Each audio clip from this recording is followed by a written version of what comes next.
Hey everyone, Scoop Scientist here. Today I'm going to coat this in copper. Let's do it.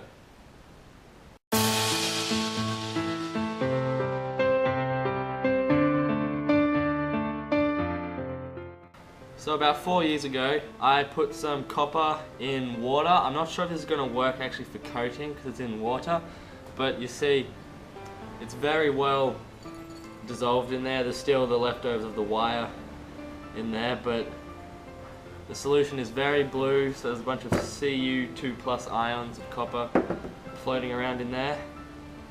Then I'm going to have this as the cathode, copper wire as the anode. I'm going to hook it up to a power source using this wire here.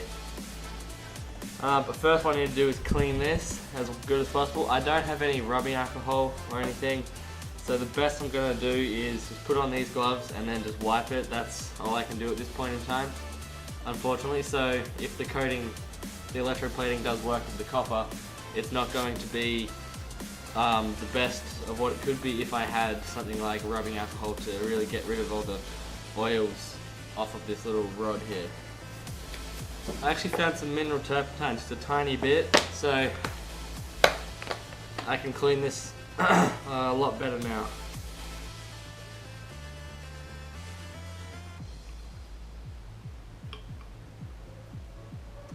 There we go, that's my blue copper solution there.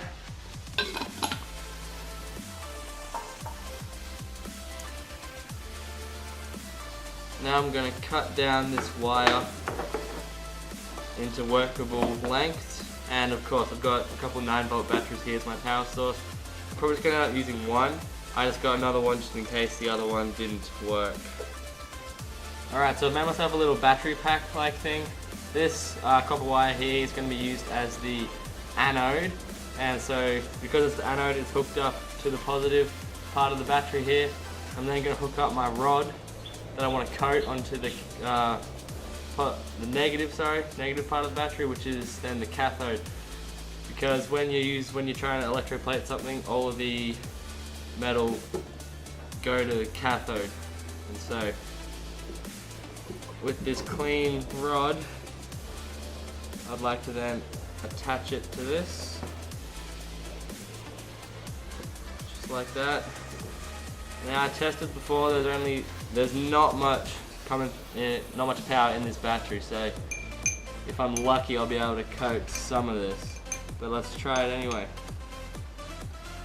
Alright, so I've just put a sharpening stone on top of that to weigh it all down, so I'm just going to let that sit there for a bit. And I forgot to mention at the start of the video that if this experiment here doesn't work, I'll then try to coat something in zinc instead. So I've had some zinc pellets sitting in vinegar overnight, and I've got some left over, so I can use them as the anode, and I can maybe even use that again as the cathode, or a piece of copper here. But yeah, let's just wait for this for a little bit. I was just about to give up and move on to trying the zinc, but then I got this different power source and I hooked it up into here, and have a look at this. The tip of it has changed color. That's because it's coating in copper. So I'm pretty happy about that. I put it in just trying it, and it almost instantly started coating. You can see the bubbles coming off the side there too. So yeah, look at that. I'm actually gonna see if I can add a bit more water in there so I can get the whole thing covered.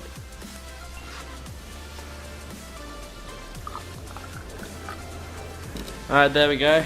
There's the water.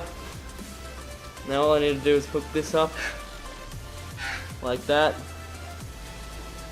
and just let it sit there for a bit.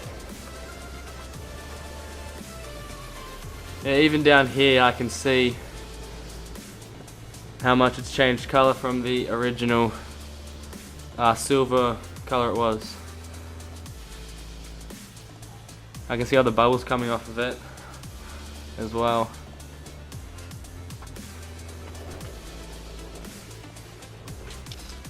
I'm just gonna have a look at this now, so I'm gonna unplug the power. Take it out. And take this out, here we go. Let's wipe it off.